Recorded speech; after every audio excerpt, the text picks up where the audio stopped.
Let's build another patio pond today, guys, and this time let's put a potato in it, because why not? This thing took on a couple different forms. We went from rave pond to more normal pond. We'll talk about it. If you've seen any of my other pond videos, you know that it starts off with some type of a planter. I like to use plastic ones just because they're lightweight, and this one here is probably like 5 or 6 gallons. So because I'm gonna turn this into a total rave for the fish, we gotta drill a hole in it. For the LEDs that I'm gonna use, these are a battery pack, just RGBs, cheap ones that I found on Amazon. We just gotta string these things through. The adhesive on the back makes it pretty easy to stick. This was a little bit of a shorter piece of LEDs, so it only went around like 2 times. We're also gonna lift this pond up and put it on this little pedestal thing I found. I thought it might be a good idea, easier to do water changes, and it kind of matched, so I thought, why not? We'll give it a try. For substrate, we're gonna be using this black contra soil, mostly because it's just gonna keep this whole thing dark. Hopefully we'll be able to see our medacas better. Don't spill this stuff on your foot.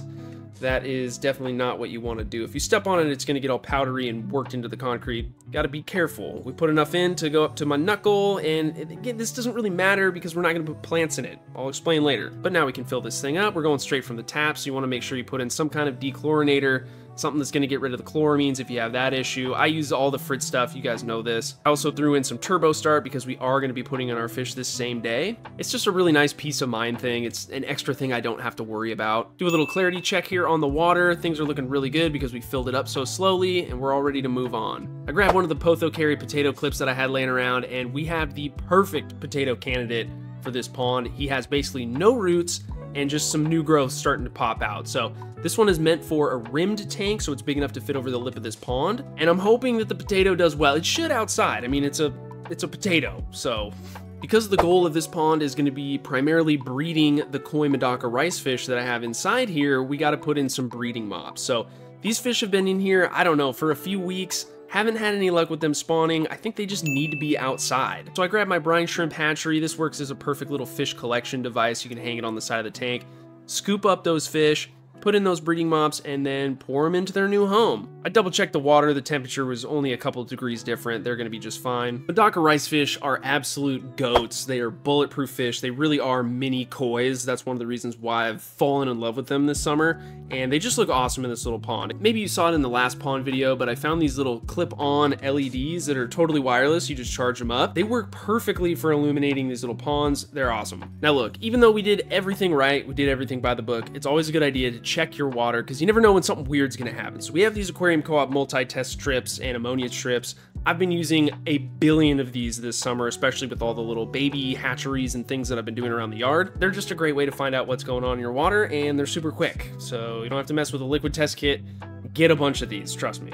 Meanwhile, here's some potato inspiration for you. This is the one on the main display tank inside. It's growing like crazy. You're gonna see it later in the video, and it's all over the room. But the more I looked at this pond, I realized that it just looks super sterile to me. So I went over to the minnow pond, I grabbed some Sylvinia and put it in. And I know this kind of defeats the whole purpose. If you've been following the Ricefish saga, you know that if you do this, then they're gonna try and lay their eggs on the roots, and that's not what we want. We want them on the breeding mops so we can extract them. It's a whole, you know, thing. But, you know, I just broke down, I had to do it. The moment you've all been waiting for, the pond at night. So here it is without the RGBs on. This is just the little book reading spotlight thing. And you can see it works pretty good. Like, we can see our fish. If my camera would focus ever, that would be nice, but it looks pretty good. And now we start to turn on the RGBs, and this is where everything kind of falls apart. And this is one of the reasons why this video never came out on time. So this really sucked to me. I mean, it looked cool from a distance, but like using the RGBs as a way to really see what's going on with the pond just didn't work. And I think it's for 2 reasons. One, I mean, it's colored light. It's obviously not gonna be as strong. The blue actually works to see the fish, but it's not what I wanted. And I think the second reason is because these LEDs are just super weak. Like, they're not strong. They're run with 4 AA batteries. So I went back and forth on this, and I just decided that the RGBs were probably a bust, and we're just gonna use the little night light here in the evenings when we're observing it, and that's pretty much it. We don't leave this on all night long, guys, don't worry. But yeah, at this point, we had some choices to make. I'm sure you've probably already figured it out, but this video has been shot over the time span of about a month. I've just been super busy with projects on the building. Getting those French doors in was a huge help. It needed to be done. Once the doors were almost done, then it became like, okay, this piece of trim on the outside is dry rotted, so let's replace that. And then, oh wait, there's another one. and there's something else that needs to be done. It just kind of compounded into this bigger project than I originally anticipated. And it's still not done. Like, I have things on the inside to do. I gotta do some mudding and still more trim, more painting. The painting never ends, but we're getting closer, and I think it's kind of nice to be able to see more of the evolution of things, at least with the Ricefish, because we have a ton now. Somewhere in the middle of this whole project, I also started to work on the Costco planter pot. So this was a pond that never worked out, but we had the same kind of thing going on. I had the contra soil, I had the little leveling thing, and I was trying to set it up. This one was actually too heavy for it. Like, the little pedestal is kind of weak, and I don't know if there's air in it or something weird's going on with it. So that wasn't gonna be a go. This is just gonna end up being kind of an unlevel spot. But whatever, like, it doesn't really matter that much. So I spread that substrate out in it, and then we filled it up with water, same kind of thing. We used the Fritz Pond Guard, we used the beneficial bacteria, because I really wanted to set this thing up, like, right away. Filled it up with water, and then I just never did anything with it. I was just way too busy with all the other ponds. Then fast forward like a month and a half, and the voiceover continues because the AC is always on. Check out my pumpkin. It's been some of the hottest days over here, been like 105, crazy. All the Ricefish have been fine, but the doors are done. So that was awesome. Headquarters is still a complete nightmare, but this is really cool. We got the reflective one-way mirror stuff on the glass. I'm super happy with everything. Our Ricefish army is now getting huge, so we got a bunch of fish here, and actually the fish that we put in the pond originally, the kois, they've already had a ton of babies, farming them out here in their little tubs. And here's some of the platinums. Also, like, there's an older one in there and also some newer ones. Been trying to reuse a bunch of the mops. Sometimes you miss some eggs, and then you get different sizes of fish in your things. Pretty cool. There's some more of the midnights. Everything's going really good. I got this little time-lapse camera. There's some midnight Badaka eggs in there. I'm trying to catch that on film. So we're doing a lot of cool stuff. We're having fun. But let's zoom back to our project here and see what's transpired, how the pond has changed. Our potato has grown a ton. It now has a massive root system. Another thing that I wasn't going for. I don't know why I thought it wouldn't do that. Ended up removing the little base pedestal thing because over time it just kept bending over to the side, and eventually my pond was almost tipping over. So that was something that just didn't work out. We also stripped all the RGBs off because that was kind of pointless, and it wasn't something that I was really making use of. So we turned it into this El Natural pond, and I'm much happier with this. The pond is now covered with Sylvinia, and this is just the way that this went. So we did our method of pulling out the females every morning, putting them into a bin that just has the breeding mops, and this has been a really good method for me to really multiply all my Ricefish. So these mops, these are pretty new. They don't have a ton of eggs on them. Here's a little flash forward, like a couple weeks. And from just taking those females every morning, putting them in and then putting them back, we can really load up those mops. And about after 9 days is when the fry start to hatch, so that's when I stop doing that, get those mops, or that entire bin inside. Woo! This is my favorite pond, and I don't know why, YouTube didn't give it a lot of love, but this one's been really cool. We're adding some LEDs to it, and it's grown a tremendous amount. Lily pads in there are really full. Here's the tub that the platinums go into. That pond is also doing really good.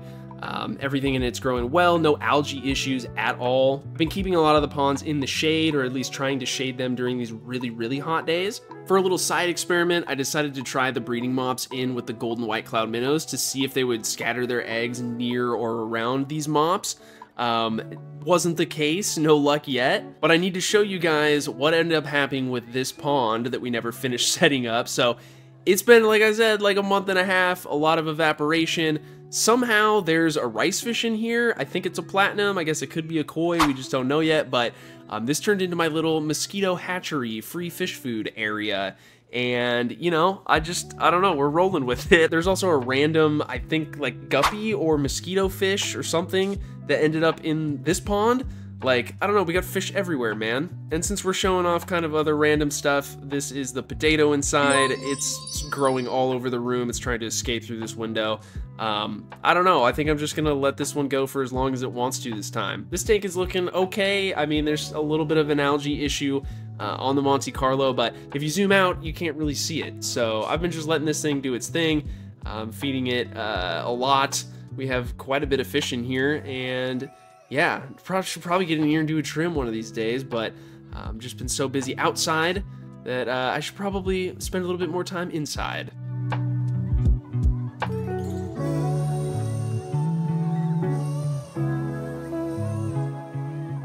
So that's the story of the pond that started off with good intentions and then kind of sucked, and then we turned it around and made something kind of cool. I decided to take a little inspiration from Foo the Flower Horn and throw in these little feeding rings. Thought they were a nice touch. Pair that with the potato and you got a kind of a cool little setup, you know? I've done pond season every year for, I don't know, the last 7 or 8 years, and it's never been like this before though. I think I really enjoy the seasonality of this. Like, I'm genuinely excited every day to go out and do my Ricefish stuff. And you know, I'm also getting a ton more so that next summer is even more awesome, or at least that's the intention.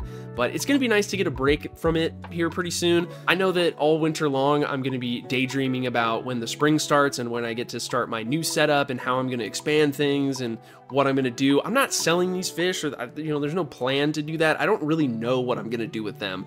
I think that's part of the fun. But yeah, if you made it this far in the video, guys, I think the moral of the story is just have fun with your hobby. Find the things that you really enjoy and do the heck out of them, because that's kind of what it's all about. So thank you so much for watching this video, guys. If you made it this far, you're a rock star, and we'll see you in the next video with maybe one more. I got one more pond build, okay? I know it's late in the season. Make sure to save this video or like it, or however you have a collection of videos on YouTube, so that way you can see them later, maybe next year, next spring, when we're prepping for what's to come for the next summer. I'm rambling at this point, so I'm gonna get out of here. Thank you once again for watching, and we'll see you in the next one.